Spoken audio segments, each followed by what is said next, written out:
আসসালামু আলাইকুম। সবাই কেমন আছেন? আশা করি সবাই ভালো আছেন। আজ আপনাদের জন্য নিয়ে এসেছি গল্পের দ্বিতীয় পর্ব। আশা করি গল্পটি আপনাদের ভালো লাগবে। তাহলে চলুন শুরু করা যাক। ২ দিন পর ওর সাথে যা হলো তার জন্য ও প্রস্তুত ছিল না। ও ভেবেছিল কি আর হবে গেলে। এতক্ষণ আমি চোখ বন্ধ করে ভাবনার মাঝে এতটাই ডুবেছিলাম যে ওরা দুজন যে আমার দিকে অবাক হয়ে তাকিয়ে আছে সেদিকে আমার কোনো খেয়াল নেই। আমার কথা শুনে এতক্ষণে ওরা বুঝে গেছে লাবণ্যর সাথে যে এসব করেছে সে আর কেউ নয়, আমি। হঠাৎ হারুনের কথায় আমার সম্বিত ফিরল। হারুন রেগে হিনাকে বলে, তুই এখান থেকে যা, নিচে গিয়ে দেখ কার কি লাগবে। হারুনের কথায় রাগ ঝরে পড়ছে। বুঝতে পারলাম ওর রাগটা আমার উপর, কিন্তু বোনের সামনে আমাকে কিছু বলতে পারছে না। হারুনের কথা মতো হিনা চলে যেতে গিয়েও আবার থমকে দাঁড়ালো। হিনা আমার সামনে এসে দাঁড়িয়ে বলে, আপনার কথা আমি বেশ বুঝতে পারছি যে আপনি সেই ছেলেটা, তবে আপনি কাজটা একটু ভালো করেননি। আর আপনি যে এত নোংরা মনের মানুষ আমি আগে জানতাম না। শুধু আপনি আমার ভাইয়ের বন্ধু বলে কিছু করতে পারছি না। তা না হলে আমি কি করতাম আপনার সাথে আমি নিজেও জানি না। এ বলে সে হনহন করে চলে গেল। আমি নিস্তব্ধ হয়ে হিনার কথাগুলো শুনে গেলাম। কি বলবো আমি, ও যা বলে গেল সবই তো সত্যি। হয়তো বুঝতে আমি অনেক দেরি করে ফেলেছি। আমার এই পাপের প্রায়শ্চিত্ত কোনোদিনও হবে না। হিনা চলে যেতেই হারুন বলে, তারপর কি হয়েছে সেটা বল। আমি বেহাইয়ার মতো বলতে শুরু করলাম। তারপর আমি ওকে এড়িয়ে চলতে শুরু করলাম। তাতেই কাজ হলো। লাবণ্য বুঝতে পারলো আমি যা চাই তা যদি না পাই তাহলে সে আমাকে হারাতে পারে। তাই সে বাধ্য হয়ে রাজি হয়ে গেল, কারণ সে আমাকে খুব ভালোবাসে, আমাকে হারাতে চায় না। লাবণ্য রাজি হয়েছে দেখে আমিও খুব খুশি হলাম। অনেক দিনের চাহিদা পূরণ হতে চলেছে। খুশিতে আমাকে পায় কে। প্ল্যান করতে লাগলাম ওকে নিয়ে কোথায় যাওয়া যায়। এমনিতে সব হোটেলে আমার যাওয়া হয়ে গেছে। ওকে নিয়ে হোটেলে যাওয়ার কোনো ইচ্ছেই আমার নেই। কেন জানি না ওকে হোটেলে নিয়ে যেতে মন চাইছে না। অন্য কোনো মেয়ের ক্ষেত্রে আমার এমন হয়নি। ওর প্রতি আমার অনেক লোভ। এত সহজে ওকে আমি ছাড়ছি না। ওয়েট করতে লাগলাম সঠিক সময়ের জন্য। দেখতে দেখতে একটা সুযোগ পেয়ে গেলাম একদিন। মা বাবা দুজনেই নানুর বাড়িতে যাচ্ছে। বাড়ি 1 সপ্তাহের জন্য খালি থাকবে। এটা শুনে তো আমি মহা আনন্দে নাচতে লাগলাম। একদিন দুদিন নয়, পুরো 1 সপ্তাহ। এই 1 সপ্তাহ আমি লাবণ্যকে নিজের করে পাবো। যখন আমি লাবণ্যকে সব খুলে বললাম তখন লাবণ্য আপত্তি জানায়, কারণ একদিন হলে ঠিক আছে। 1 সপ্তাহ প্রতিনিয়ত আসা ঠিক হবে না। মা বাবাকে কি বলবে? যদি মা বাবা জানতে পারে তাহলে তো সর্বনাশ। কিন্তু আমি শোনার পাত্র না। আমার পুরো 1 সপ্তাহেই ওকে চাই। অনেক ভেবে লাবণ্য বলে, ঠিক আছে, দিনে কলেজ ফাঁকি দিয়ে আসা যাবে। মানে 1 সপ্তাহ সে কলেজে যাবে না। কলেজের নাম দিয়ে আমার এখানে চলে আসবে, কিন্তু রাতে সে আসতে পারবে না। অগত্যা কি করার, মেনে নিলাম। কথায় আছে না, নাই মামু থেকে কানা মামু ভালো। দেখতে দেখতে সেদিন চলে এলো। মা বাবা সকাল সকাল নানা বাড়ি চলে গেল। দুপুরের দিকে লাবণ্যকে নিয়ে বাড়িতে এলাম। গেটে দারোয়ান আছে, সে দেখেও কিছু বলল না, কারণ আমাকে কিছু বলার সাহস নেই। লাবণ্যকে সোজা আমি আমার রুমে নিয়ে আসলাম। এই বলে আমি আবার চুপ হয়ে গেলাম। আবার চুপচাপ ভাবতে লাগলাম অতীতের কথা, যে কথাগুলো হারুনকে বলা ঠিক হবে না। লাবণ্যকে রুমে নিয়ে গিয়ে বসতে বললাম। লাবণ্য ভয়ে ভয়ে আমার খাটের এক কোণে বসে পড়ে। ওর চেহারায় বলে দিচ্ছে ও ভয় পাচ্ছে। আমি ওর পাশে বসে ওর হাতে হাত রেখে বললাম, এই তুমি কি ভয় পাচ্ছ? লাবণ্য আমাকে বলে, সত্যি বলতে আমার সত্যিই ভয় লাগছে। এসব না করলে হয় না? বিয়ের পরে না হয় যা করার করবে। আমি বললাম, যেটা বিয়ের পরে হবে সেটা এখন কেন হতে পারে না? এখন করলেই বা দোষ কি? ভয় পেও না, কিচ্ছু হবে না। লাবণ্য আমার কথা শুনে মাথা নিচু করে বলে, আমার মুখে ফুটে উঠল রহস্যময় একটা হাসি। আমি উঠে ড্রিঙ্ক বানাতে লাগলাম। এখন শরীরটা গরম হলে খেলা জমবে ভালো। কিন্তু আমার মাথায় এটা আসেনি যে লাবণ্যর সমস্যা হবে কিনা। ড্রিঙ্ক বানিয়ে 2-3 প্যাক মেরে দিলাম। তাতে শরীরটা ঝরঝরে হয়ে উঠল। আমার এসবের অভ্যাস আছে, তাই খেলে মাতাল হওয়ার ভয় নেই। লাবণ্য জানতো না আমি ড্রিঙ্ক করি। সে আজ আমাকে প্রথম দেখছে আমি ড্রিঙ্ক করছি। লাবণ্য অবাক হয়ে বলে, তুমি ড্রিঙ্ক করো? আমি বললাম, করি, তবে সব সময় না, মাঝে মাঝে। আসলে ওকে মিথ্যে বললাম, আমি সবসময় ড্রিঙ্ক করি। যাই হোক, আমি ধীরে ধীরে ওর পাশে গিয়ে বসলাম। ওর পাশে বসতেই সে সরে গেল। আমি ওর কাঁধে হাত দিয়ে নিজের কাছে টেনে নিলাম। লাবণ্য সোজা এসে আমার বুকে পড়ল। আমি বললাম, এই দূরে যাচ্ছ কেন? লাবণ্য বলে, না মানে। আমি ওর ঠোঁটে আঙ্গুল ঠেকিয়ে বললাম, চুপ, এখন আর কোনো কথা নয়। এখন শুধু মন প্রাণ উজাড় করে তোমাকে ভালোবাসবো, যা জমিয়ে রেখেছি তোমার জন্য। এই বলে ধীরে ধীরে ওকে শুইয়ে ওর উপর শুয়ে পড়লাম। বুক থেকে ওড়নাটা সরিয়ে দিলাম। লাবণ্য লজ্জায় চোখ বন্ধ করে নেয়। আমি নেশাকৃত চোখে তাকিয়ে রইলাম ওর বুকের দুটো মাংসপিণ্ডর দিকে। কামিজের গলা বড় হওয়ার কারণে অধিকাংশ অংশ বেরিয়ে আছে। ফর্সা বক্ষ জগল দেখে আমার লালসা আরো বৃদ্ধি পেল। 2 হাতে চেপে ধরে মুখ গুজে দিলাম। লাবণ্য আমার ছোঁয়ায় কেঁপে উঠে আমার মাথা চেপে ধরলো। আমি ধীরে ধীরে ওর ঠোঁটে ঠোঁট ডুবিয়ে দিলাম। এক হাতে ওর চুলের মুঠি শক্ত করে ধরে গভীর চুম্বন করতে লাগলাম ওর ঠোঁটে। অন্য হাতে ওর নাভিতে হাত বুলাতে লাগলাম। এক ঝটকা নিজের টি শার্ট ও লাবণ্যর কামিজ খুলে দিলাম। ধবধবে ফর্সা বুকটা এখন উন্মুক্ত আমার সামনে। যত দেখছি তত নেশা ধরে যাচ্ছে আমার। পাগলের মতো ঝাঁপিয়ে পড়ে আদর করতে লাগলাম। একসময় উত্তেজনার চরম সীমায় পৌঁছে গেলাম দুজন। সঙ্গমের প্রস্তুতি নিতেই লাবণ্য আমাকে বাধা দেয়। লাবণ্য বলে, এটা না করলে হয় না? যদি কোনো সমস্যা হয়? আমি ওর ঠোঁটে আলতো করে একটা চুমু দিয়ে বললাম, কিচ্ছু হবে না। প্রথম প্রথম একটু ব্যথা পাবে, পরে ঠিক হয়ে যাবে। আমার কথা শুনে লাবণ্য আশ্চর্য হয়ে যায়। প্রথম প্রথম ব্যথা লাগবে এটা আমি কিভাবে জানলাম? লাবণ্য অবাক হয়ে বলে, এসব তুমি কিভাবে জানো? যারা এসব করে তারাই তো জানে, তোমার তো জানার কথা না? আমি হলাম পাক্কা খেলোয়াড়। মেয়েদেরকে বোকা বানানো আমার ডান হাতের খেল। আমি বললাম, আরে আজকাল এসব সবাই জানে, কারণ ভিডিও দেখে তো তাই। আমার কথা অন্ধের মতো বিশ্বাস করে নিল লাবণ্য। আমি বললাম, এবার তাহলে করি। লাবণ্য কথা না বলে উপর নিচ মাথা নাড়ে। এদিকে আমার তর সইছে না। ওর অনুমতি পাওয়ার সাথে সাথে ঝাঁপিয়ে পড়লাম আমি, যেটা লাবণ্য আশা করেনি। আমিও ভুলে গেলাম ও যে কুমারী, যা করার সাবধানে করতে হবে, কিন্তু আমি ভুলে গিয়ে দ্রুত করতে লাগলাম। তাতেই হলো বিপত্তি। আমার এমন আচরণে লাবণ্য কান্না করে দেয় ব্যথায়। সেদিকে আমার কোনো হোঁশ নেই। আমি তখন ব্যস্ত হয়ে পড়েছি আমার চাহিদা মেটাতে। এদিকে রক্তে ভেসে যাচ্ছে বিছানার চাদর। কিছুক্ষণ কান্না করার পর ও নিজে থেকেই শান্ত হয়ে গেল। বুঝতে পারলাম ওর আর ব্যথা লাগছে না। একসময় ক্লান্ত হয়ে ওর উপর শুয়ে পড়লাম। ওর ঠোঁটে আবার ঠোঁট ডুবিয়ে দিলাম। বেশ কিছুক্ষণ চুম্বন করে ওর পাশে শুয়ে পড়লাম।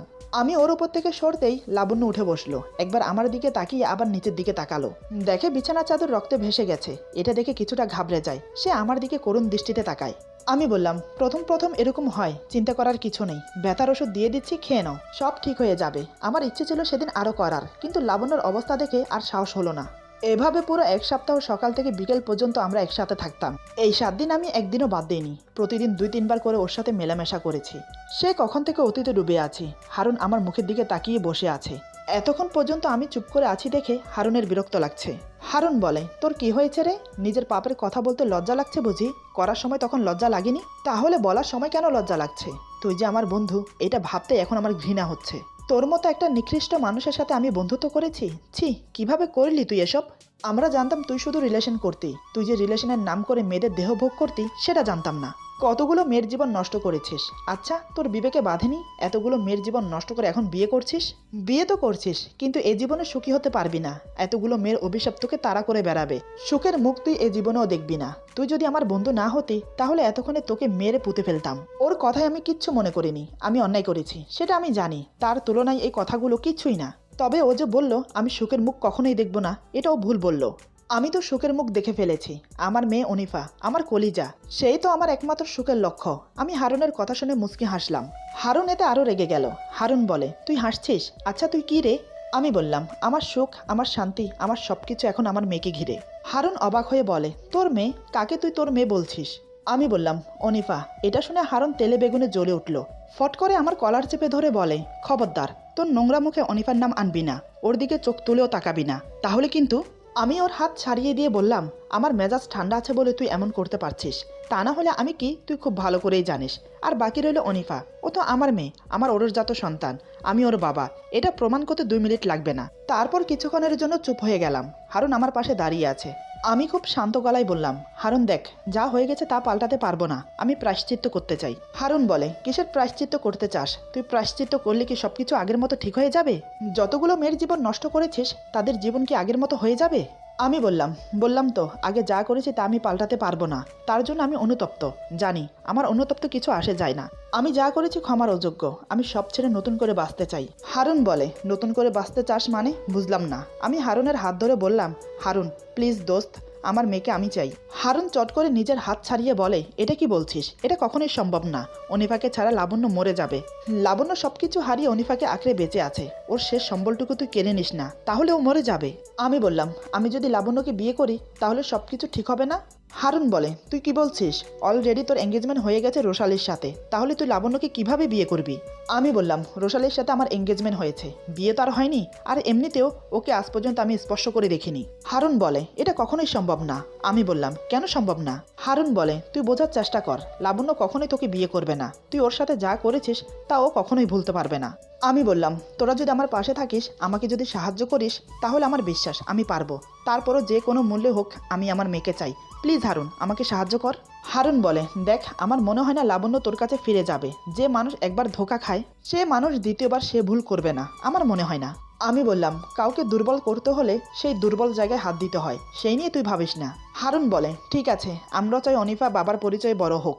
আমার মনে হয় আমার থেকে বেশি হিনা তোকে সাহায্য করতে পারবে। দাঁড়া তুই, আমি হিনাকে ডেকে নিয়ে আসি। এ বলে হারুন হিনাকে ডাকতে চলে গেল। কিছুক্ষণ পর হিনাকে নিয়ে উপরে আসে। আমি তখনও ছাদের রেলিংয়ে হেলান দিয়ে দাঁড়িয়ে আছি। তারপর হিনাকে আমি আর হারুন সব বোঝালাম। প্রথমে রাজি হচ্ছিল না আমাকে সাহায্য করবে বলে, পরে অনেক বোঝানোর পর রাজি হলো। হারুন বলে, আমি জানি না কতটা সাকসেসফুল হবে। আমার মনে হয় না লাবণ্য এখনও তোকে ভালোবাসে। হিনা বলে, তোমার ধারণা ভুল ভাইয়া। লাবণ্য আপু এখনও অনি ভাইয়াকে ভালোবাসে। আমি প্রায় সময় দেখি নীরবে বসে কান্না করে। সেটা বাদ দাও, লাবণ্য আপু যে অনি ভাইয়াকে ভালোবাসে তার প্রমাণ অনিফা। দেখো, অনিফার নাম অনি ভাইয়ার নামের সাথে মিলিয়ে রেখেছে, যাতে প্রথম উচ্চারণে অনি ভাইয়ার নাম আসে। ভালোবাসে এখনো, বুঝলে? তবে আমাদের চেষ্টা করতে হবে। এদিকে সেই কখন থেকে রোশালি আমাকে খুঁজে বেড়াচ্ছে। আসার পর থেকে ওর সাথে আমার আর মুলাকাত হয়নি। রোশালি আমাকে খুঁজতে খুঁজতে ছাদে চলে আসে। ছাদে আসার সাথে সাথে হিনার লাস্টের কথাগুলো শুনতে পাই। রোশালি আমাদের দিকে এগিয়ে আসতে আসতে বলে, কে কাকে এখনো ভালোবাসে হিনা? হঠাৎ ওকে দেখে ওর কথা শুনে আমরা তিনজনই থতমত খেয়ে যাই। সব কথা শুনে ফেললো না তো? আমার কোনো ভয় নেই, ওর জানা উচিত সবকিছু। তা না হলে এই বিয়ে ভাঙবো কি করে? আমি বললাম, আসলে তৎক্ষণাৎ হারুন আমার মুখ চেপে ধরে বলে, আরে তেমন কিছু না, আমার এক বন্ধুর কথা বলছি। রোশালি বলে, ব্যাপার কি তোমার অনি? বিয়ে বাড়িতে আসা পর্যন্ত তুমি আমাকে একটুও সময় দিচ্ছ না। সেই কখন থেকে আমি একা বসে আছি, তোমার আসার কোনো নামগন্ধই নেই। আমি বললাম, বিয়ে বাড়ি, বুঝতেই তো পারছো, বন্ধুর হাতে হাতে সাহায্য করতে হচ্ছে, তাই একটু ব্যস্ত। বন্ধুর বোন মানে আমার বোন, বুঝতেই তো পারছো, কিছু মনে করো না তুমি। হঠাৎ রোশালি বলে, অনি তোমার সাথে আমার কিছু কথা আছে। আমি বললাম, কি কথা বলো না। রোশালি বলে, না, খুবই একান্তভাবে কথা বলতে চাই। আমি বললাম, তাহলে পরে শুনি, এখন হাতে কাজ আছে, তুমি বরং হিনার সাথে যাও। হিনাকে ইশারা করলাম ওকে নিয়ে যেতে, ও থাকলে যে কোনো কাজই হবে না আমার কথা মতো রোশালি হিনার সাথে চলে গেল। আমি হাঁপ ছেড়ে বাঁচলাম। হারুন বলে, এবার বল তুই কি করতে চাস? আমি হারুনের হাতে ধরে করুণ সুরে বললাম, দোস্ত তোর হাতে ধরি, রাতে আমি আমার মেয়েকে বুকে নিয়ে ঘুমোতে চাই। এখন আপাতত এটা ব্যবস্থা করে দে, বাকিটা পরে দেখা যাবে। এটা শুনে হারুন বলে, তুই তো দেখছি ঘর পোড়ার ভিতরে আলো পোড়া দিতে বসে আছিস। লাবণ্য যদি জানতে পারে তাহলে কি হবে ভেবে দেখেছিস? আমি বললাম, যা হবার হবে, কিন্তু রাতে আমি আমার মেয়েকে বুকে নিয়ে ঘুমোতে চাই, ব্যাস। এখন কিভাবে ব্যবস্থা করবি সেটা তুই জানিস। হারুন বলে, দাঁড়া দেখছি কি করতে পারি, পরে কিছু হলে কিন্তু আমার দোষ দিতে পারবি না। কিভাবে কি করব সেটা বুদ্ধি করে নিচে চলে গেলাম। আমি মাস্ক পরে এটা সেটা করতে লাগলাম, আর লাবণ্যকে ঘুরে ঘুরে দেখতে লাগলাম। অনিফা ঘুমিয়ে পড়েছে, তাই ওকে দেখতে পাচ্ছি না। কিন্তু নিজের মেয়েকে বুকে নেওয়ার জন্য যে আমি আর ধৈর্য ধরে থাকতে পারছি না। আমার মেয়েটা যে আমাকে অমানুষ থেকে মানুষ করে দিয়েছে একদিনে। অনেকের মুখে শুনেছি যারা ভাগ্যবান তারাই মেয়ের বাবা হয়। জানি না আমার কোন জন্মের পুণ্য এই জন্মে আমাকে দিয়েছে আল্লাহ, তাই তো আমি মেয়ের বাবা হতে পেরেছি। আমার মেয়েটি যে চাঁদের টুকরো, ওর মিষ্টি মুখটা দেখলে যে কলিজাটা ঠান্ডা হয়ে যায়। একটা মানুষ শোধরানোর পেছনে কারোর হাত থাকে, যদি তাই হয়ে থাকে তাহলে বলবো আমাকে শোধরানোর পেছনে আমার মেয়ের হাত। একসময় গায়ে হলুদের পর্ব শেষ হলো, দেখতে দেখতে গায়ে হলুদের মেহমান সব চলে গেল। লাবণ্য খুব টায়ার্ড, তাই সে সবকিছু বুঝিয়ে দিয়ে ঘুমোতে চলে গেল নিজের রুমে। তার আগেই আমি রুমে প্রবেশ করে লুকিয়ে আছি, কারণ এছাড়া কোনো উপায় ছিল না। লাবণ্য জানতে পারলে আমাকে তো রুমে প্রবেশ করতেই দেবে না, না জানি আরো কি কি করে বসে। এরপর ওয়েট করছি লাবণ্য ঘুমানোর জন্য। প্রায় অনেকক্ষণ সময় লাগলো লাবণ্য ঘুমোতে। লাবণ্য ঘুমানোর সাথে সাথে আমি এসে বিছানায় শুয়ে পড়লাম। আমার কলিজার টুকরোকে আমার বুকের উপর শুইয়ে ঘুমিয়ে পড়লাম। আমার মেয়ে সারা রাত আমার বুকে ছিল, কি শান্তভাবে ঘুমিয়েছে, একটুও নড়াচড়া করেনি। লাবণ্য আমার পাশে। আজ লাবণ্য আমার পাশে থাকা সত্ত্বেও আমি ওকে ছুঁয়ে দেখিনি, শুধু ওর মাথায় হাত বুলিয়ে কপালে একটা চুমু দিয়েছিলাম। ওর দিকে তাকিয়ে মুচকে এসে বললাম, তোমাকে অসংখ্য ধন্যবাদ আমাকে একটা মেয়ে উপহার দেওয়ার জন্য। তার জন্য তোমাকে আমি মাথায় করে রাখবো। এবার শুধু ভালো ভালো তোমাকে বিয়ে করে নেই, তারপর দেখো সব ঠিক হয়ে যাবে। সত্যি কি সব ঠিক হয়ে যাবে? কিন্তু মানুষ যা ভাবে তা কি হয়? যত সহজে আমি কথাগুলো ভেবে বলে ফেললাম, সত্যি কি ততটা সহজ মানুষের জীবন? না, জীবন চলার পথ কতটা কঠিন সেটা পদে পদে বোঝা যায়। যাই হোক, সারা রাত মেয়েকে বুকে নিয়ে লাবণ্যর পাশে শুয়েছিলাম। সকালে আমার আগে লাবণ্যর ঘুম ভাঙলো। আড়মোড়া ভেঙে উঠে বসে মেয়ের দিকে তাকাতেই প্রথম ধাক্কা খেলো। বিস্ফারিত চোখে বিস্ময় অবাক হয়ে তাকিয়ে আছে। চোখ মুছে আবার দেখতে লাগলো, না, ভুল দেখছে না। লাবণ্য দেখলো মেয়েকে বুকে নিয়ে শুয়ে আছি আমি, কিন্তু আমি কিভাবে এখানে এলাম সেটাই ওর মাথায় আসছে না। কয়েক মুহূর্তের জন্য বাকরুদ্ধ হয়ে গেল, বলার ভাষা হারিয়ে ফেললো। এই সেই লোক যে কিনা আমার সাথে ফ্লর্ট করেছে। আমি তো তাকে ভুলতে শুরু করেছি, তাহলে কেন আবার দেখা দিল? কি চাই ও আবার? কিন্তু অনিফাকে এভাবে বুকে নিয়ে ঘুমোচ্ছে কেন, আর বন্ধ করে এলোই বা কি করে? কিছুই মাথায় আসছে না আমার। কোথাও এমনটা না তো অনিফা ওর মেয়ে সেটা জেনে গেছে তাই ওকে নিতে আসছে? এটা মনে আসতে ওর বুকটা কেঁপে উঠল। আমার দিকে তাকিয়ে বসে বসে এসব ভাবছিল লাবণ্য। এসব ভেবে হঠাৎ আমার বুক থেকে অনিফাকে কেড়ে নিল। ঘুমন্ত অনিফার ঘুম ভেঙে গেল, সাথে আমারও। হঠাৎ ঘুম ভেঙে যাওয়ার কারণে অনিফা কেঁদে ওঠে। লাবণ্য অনিফাকে বুকের সাথে শক্ত করে জড়িয়ে ধরে শান্ত করার চেষ্টা করে, আর আমার দিকে তাকিয়ে আছে রাগান্বিত ভাবে। এমন ভাবে তাকিয়ে আছে মনে হচ্ছে আমাকে এখনই গিলে খাবে। তখন আমার ঘুমের রাশ কাটেনি, এখনো ঘুম ঘুম পাচ্ছে আমার। তারপরও ঘুমন্ত অবস্থায় উঠে বসলাম। লাবণ্য তখন আমার দিকে তাকিয়ে আছে। কিছুক্ষণ সময় এভাবে অতিবাহিত হয়ে গেল। আমি চোখ খুলে দেখি লাবণ্য আমার দিকে তাকিয়ে আছে সেই একইভাবে। ওর চোখ থেকে যেন ঘৃণা ঝরে পড়ছে। আমি ঘুম ঘুম ভাব নিয়ে বললাম, অমন করে কি দেখছো? এমন মনে হচ্ছে আজ তুমি আমাকে প্রথম দেখছো। এবার লাবণ্য চেঁচিয়ে বলে, আপনি আপনি এখানে কি করছেন, আর বন্ধ ঘরের ভিতরে কিভাবে এলেন, কেন এসেছেন আপনি? আমি বললাম, আরে তুমি আমাকে তুমি না বলে আপনি বলছো কেন? তুমি তো আগে আমাকে তুমি করেই বলতে, তাহলে আজ হঠাৎ আপনি কেন বলছো? লাবণ্য বলে, কে আপনি? কেনই বা আমি আপনাকে তুমি করে বলবো?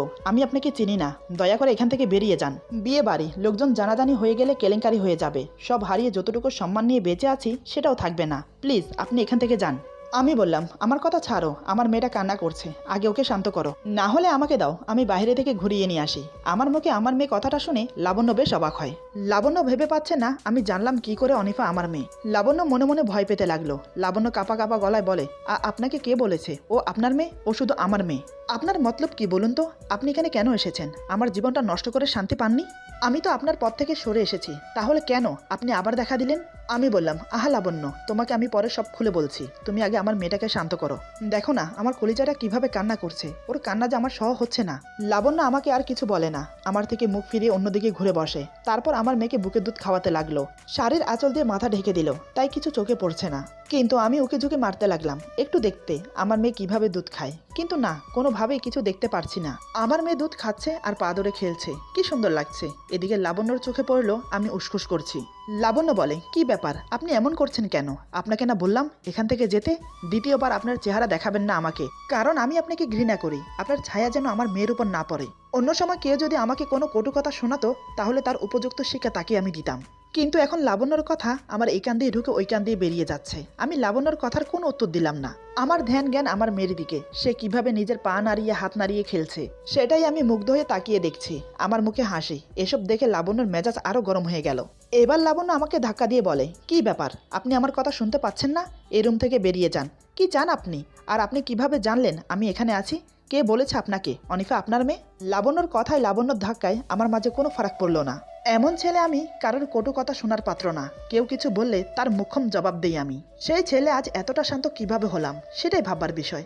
লাবণ্যর কথায় আমি মুচকি এসে বললাম, আহ লাবণ্য, এমন করছো কেন? দেখছো না আমার মেয়ে দুধু খেতে খেতে পা নাড়িয়ে খেলছে, আমাকে দেখতে দাও। আর বাকি রইল তোমার প্রশ্নের উত্তর, সব আমি দেব, একটু ধৈর্য ধরো। লাবণ্য চেঁচিয়ে বলে, আমি কোনো কথা শুনতে চাই না, আমি চাই আপনি এখান থেকে চলে যান। দ্বিতীয়বার আপনি আমার সামনে আসবেন না, আপনার এই চেহারা আমি দেখতে চাই না, আপনার ছায়া যেন আমার মেয়ের উপর না পড়ে। কেনই বা দেখা দিলেন আপনি? আমি তো আপনাকে ছাড়া আমার মেয়েকে নিয়ে দিব্যি ছিলাম। লাবণ্যর কথা শুনতে শুনতে আমার মেজাজ গরম হয়ে উঠল। কতক্ষণ ধৈর্য ধরে চুপ করে থাকা যায়, আর পারলাম না। আমি রাগে চেঁচিয়ে বললাম, এই আর কিছু বলা হলো না, তার আগে হঠাৎ দরজা কেউ ধাক্কা দিচ্ছে। মনে হয় হিনা নয়তো হারুন, হয়তো দুজন একসাথে। আমি ওর দিকে চোখ রাঙিয়ে তাকিয়ে গিয়ে দরজা খুলে দিলাম। দেখি আমার ধারণাই সত্যি, হারুন হিনা দুজনেই দরজার বাইরে দাঁড়িয়ে আছে। লাবণ্য রুমে আমাকে দেখে ওরা দুজন মুখের ভাব এমন করলো যেন ওরা কিছুই জানে না। আমি কিছু বলতে যাব তার আগেই হিনা বলে, কি ব্যাপার অনি ভাইয়া, লাবণ্য আপুর রুমে আপনি কি করছেন, তাও আবার দরজা লাগিয়ে? আমি তো আহামকের মতো তাকিয়ে আছি, এটা কি হলো? হারুন বলে, হ্যাঁ রে, হিনা তো সত্যি কথাই বলছে, তুই লাবণ্যর রুমে কি করছিস দরজা লাগিয়ে? তারপর লাবণ্যর দিকে তাকিয়ে বলে, লাবণ্য তুই ওকে চিনিস নাকি? আমি জায়গায় বোকা বনে গেলাম, এরা সবটা জেনেও না জানার ভান কেন করছে? এদিকে লাবণ্য মনে মনে ভাবছে, মনে মনে যেটার ভয় পেয়েছিলাম সেটাই হলো। এই লোকটা আমার মান সম্মান সব ধুলে মিশিয়ে দিল, কেন এমন করছে লোকটা? হারুন বলে, কিরে লাবণ্য, কথা বলছিস না কেন? তুই অনেককে চিনিস? লাবণ্য এবার কোনো রকম নিজেকে সামলিয়ে বলে, না, জানি না কিভাবে রুমে ঢুকেছে। কাল রাতে ঘুমানোর সময় তো দরজা বন্ধ করেই ঘুমিয়েছিলাম, সকালে ঘুম থেকে উঠে দেখি এই লোকটা আমার পাশে ঘুমোচ্ছে, জানি না কি করে এলো। তখন থেকে জিজ্ঞেস করছি, কিছু বলছেই না। লাবণ্যর কথা শুনে আমি মনে মনে হাসলাম, মনে মনে বললাম, তুমি দেখছি আগের মতো বোকাই থেকে গেলে লাবণ্য, সব সত্যি কথা বলে দিলে। সত্যি কথা বলে যে তুমি আমার রাস্তা ক্লিয়ার করে দিলে। লাবণ্যর মুখে সব শুনে হিনা ও হারুন অবাক হয়ে তাকিয়ে আছে। ওরা চোখে মুখে এমন ভাব ফুটালো মনে হচ্ছে যা হয়েছে সব লাবণ্যর দোষ। হারুন অবাক হয়ে বলে, এটা কিভাবে সম্ভব? দরজা বন্ধ থাকলে কেউ কিভাবে রুমে প্রবেশ করতে পারে? এটা তো পুরোই অসম্ভব। হিনা বলে, সত্যিই তো, বন্ধ দরজা থাকা অবস্থায় কেউ কিভাবে রুমে প্রবেশ করতে পারে? কেউ যদি তাকে রুমে প্রবেশ করতে সাহায্য না করে? লাবণ্য হিনার কথা বুঝতে পেরে বলে, তুই কি বলতে চাইছিস? আমি এই লোকটাকে রুমে প্রবেশ করতে দরজা খুলে দিয়েছি? আমার কি মাথা খারাপ? একজন অচেনা মানুষকে আমি আমার রুমে প্রবেশ করতে দেব? এই লোকটাকে জিজ্ঞেস করে না সে কিভাবে ভিতরে এসেছে। হিনা আমার দিকে তাকিয়ে চোখ মেরে বলে, হ্যাঁ তো অনি ভাইয়া, বন্ধ দরজা খুলে কিভাবে ভেতরে ঢুকেছেন? আপনি কি ম্যাজিক জানেন? আমি লাবণ্যর দিকে তাকিয়ে মুচকি হেসে বললাম, সেটা একটা গভীর রহস্য, বলা যাবে না। হারুন বলে, আমি তোর বন্ধু, আমাকে বলবি না? হারুনের কথা শুনে লাবণ্য অবাক হয়ে যায়। লাবণ্য মনে মনে বলে, তার মানে হারুন ভাইয়ের বন্ধু অনি, তাই তো বলি সে এই বাড়িতে কি করছে? আমি হারুনের কথার উত্তর না দিয়ে চুপচাপ দাঁড়িয়ে আছি, এতে করে লাবণ্যর রাগ হলো। কারণ আমি এই রুমে কিভাবে এসেছি সেটা না বললে ওরা যে লাবণ্যকে সন্দেহ করবে, খারাপ দৃষ্টিতে দেখবে। এসব ভাবতে ভাবতে লাবণ্য উঠে দাঁড়ালো, আমার সামনে দাঁড়িয়ে বলে, কি ব্যাপার, আপনি এই রুমে কিভাবে এসেছেন সেটা বলছেন না কেন? আমি বললাম, সেটা তো তুমি খুব ভালো করে জানো আমি কিভাবে এসেছি। লাবণ্য চেঁচিয়ে বলে, আমি জানি মানে? আপনি কি বলতে চাইছেন আমি আপনাকে দরজা খুলে দিয়েছি? আমি মুচকি এসে বললাম, এমনটা কি হতে পারে না যে তুমি খুলে দিয়েছো আর আমি রুমে প্রবেশ করে তোমার পাশে শুয়ে পড়েছি? এমনটা তো হতেই পারে নাকি? আমার কথা শুনে হারুন আর হিনা মুখ টিপে হাসছে। ওরা দুজন মনে মনে ভাবছে খেলা জমেছে ভালো। এদিকে লাবণ্য আমার কথা শুনে বেজায় রেগে গেল। সে মনে মনে বলে, এই লোকটা আবারও আমার চরিত্রে আঙুল তুলছে, ওদের সামনে আমাকে ছোট করছে। কেন করছে এমন লোকটা? লাবণ্য আর নিতে পারলো না। রাগের মাথায় সে হঠাৎ এমন একটা কাজ করলো যা দেখে আমার পায়ের নিচের মাটি সরে গেল। হিনা হারুন তো দুজনেই ভেবাচাকা খেয়ে গেল। এমনটা করবে আমরা ভাবতে পারিনি। আমি এটার জন্য প্রস্তুত ছিলাম না, সত্যি বলতে। ও হঠাৎ এমন করবে আমি বুঝতেই পারিনি। এরপর যা হলো, আজকের গল্প এখানে সমাপ্ত। গল্পের বাকি অংশ পেয়ে যাবেন আগামী পর্বে। আশা করি গল্পটি আপনাদের ভালো লাগবে। যদি ভালো লাগে তাহলে লাইক, কমেন্ট এবং সাবস্ক্রাইব করে আমাদের পাশে থাকুন। আর কমেন্ট করতে ভুলবেন না। সবাই ভালো থাকবেন, সুস্থ থাকবেন। আল্লাহ হাফেজ।